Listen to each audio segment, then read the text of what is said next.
Olá, pessoal! Estamos aqui hoje mais uma vez para refletirmos juntos a nossa liturgia do dia, tá certo? E nessa quarta-feira, a liturgia fala pra gente que o Senhor é nosso libertador, nossa fortaleza e nosso abrigo.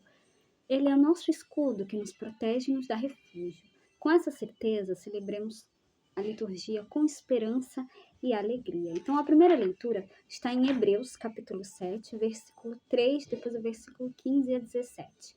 Hebreus, capítulo 7, versículo 1, depois o versículo 1 a 3, depois o versículo 15 a 17. Hebreus, capítulo 7, versículo 1 a 3, depois o versículo 15 a 17.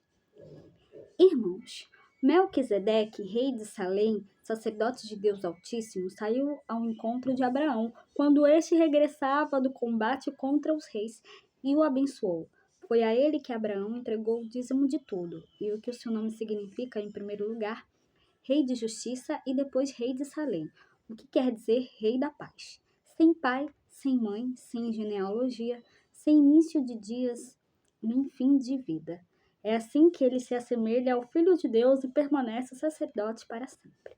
Isto se torna ainda mais evidente quando surge um outro sacerdote semelhante a Melquisedeque, não em virtude de uma prescrição de ordem carnal, mas segundo a força de uma vida imperecível, pois diz o testemunho: Tu és sacerdote para sempre, na ordem de Melquisedeque.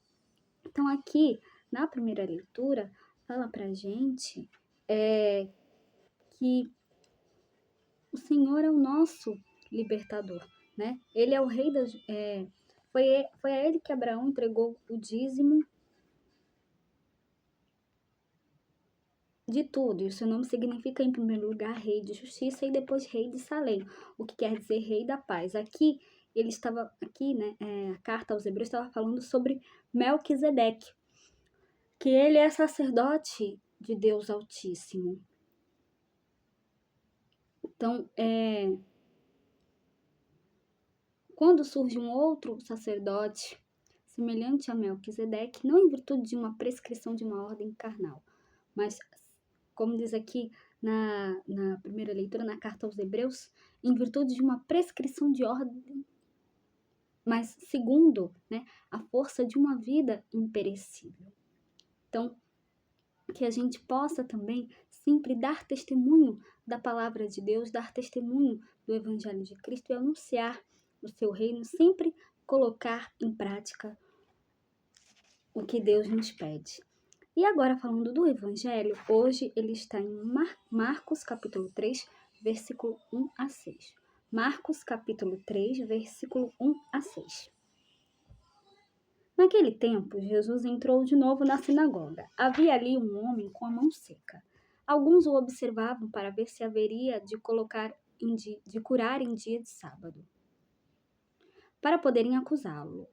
Jesus disse ao homem da mão seca: Levanta-te e fica aqui no meio. E perguntou-lhes: É permitido no sábado fazer o bem ou fazer o mal? Salvar uma vida ou deixá-la morrer? Mas eles nada disseram. Jesus então olhou ao seu redor cheio de ira e tristeza, porque eram duros de coração, e disse ao homem: Estende a mão. Ele estendeu a mão e a mão ficou curada. Ao saírem os fariseus com os partidários de Herodes, imediatamente tramaram contra Jesus a maneira como haveriam de matá-lo.